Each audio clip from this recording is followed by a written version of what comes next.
Hello everyone, this is Dustin Vanish, and today I will be explaining to you how to play Voids and Vessels. This game is an RPG, which means it focuses on turn-based combat. However, as you play, you may realize there's a bit more to it than that. Every single attack in this game has a command input tied to it, and you must perform this input correctly in order to successfully use your move. This, of course, means two things. Firstly, simply selecting your attack and not performing the input is not enough.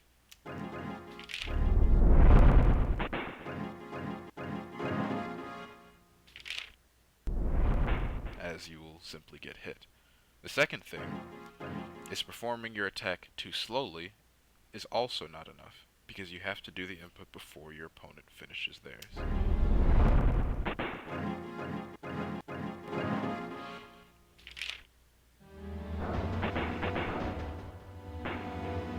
Not only do you have to be precise, but you have to be quick. Every input attack in the game will only use a maximum of 4 different directions, up, down, left, and right, which can be accessed with both WSAD and the arrow keys respectively on any keyboard, so you won't have to worry about complexity beyond that. If performing input attacks still seems like a daunting task, don't worry. That's what the skip attacks are for. They're similar to input attacks, but unlike inputs, to where you have to do a complex series of up, left, down, or right, the skip attacks only require you to press the spacebar. As a result of being easier, however, they are weaker, and they do cost meter. The meter system in this game is referred to as imagination, and in order to see how much imagination you have left, you can check the bottom left side of the screen for yours, and the bottom right side for the CPUs.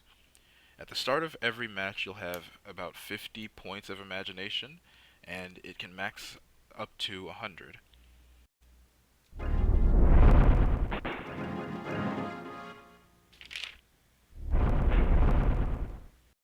There are two methods to gaining imagination. The first method is getting hit.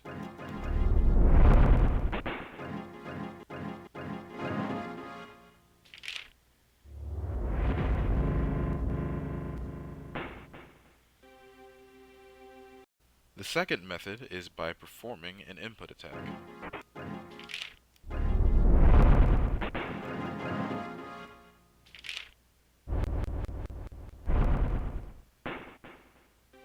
The reason this works is, as you can see, input attacks compared to skip attacks do not cost any imagination, and they activate your ability. In the case of the dummy, all of the abilities activate different weather corresponding to the stance used, and the element tied to it. Stance 1 is Emblek with the fire element, and it activates sun weather. Stance 2 is Shaodai with the darkness element, and it activates moon weather. And Stance 3 is Auglek with the water element. It activates rain weather. All weather abilities power up attacks corresponding to that weather's element, which means your moves will do more damage.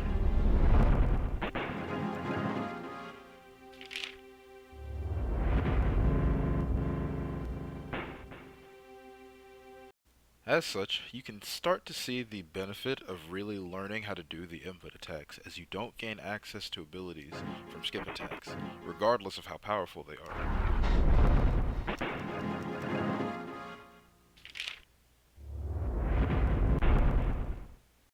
This of course brings us to our next subject, attack levels. There are different benefits and disadvantages to each attack level in the game.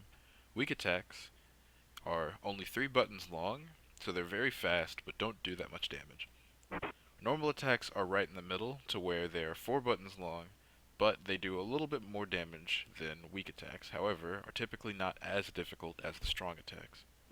The strong attacks obviously deal the most damage, but they're also the most difficult to perform, as they are 5 buttons long, and they run the risk of you getting hit more, since the button length usually will be longer than whatever the CPU picks. With that said, you can still be a badass and hit Shadow Devour even when he picks the weaker moves.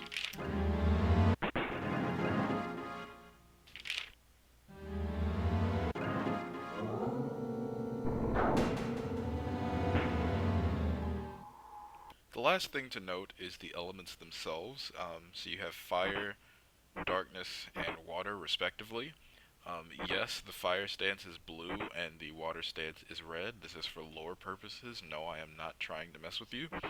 Um, but also, just, yeah, try to keep track of that because the weakness system doesn't do like double damage or anything. It's just a damage increase. You have 100 health for each stance. And yeah, with all that, we'll try to do an actual game and see how things go.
But yeah, that's Voids and Vessels.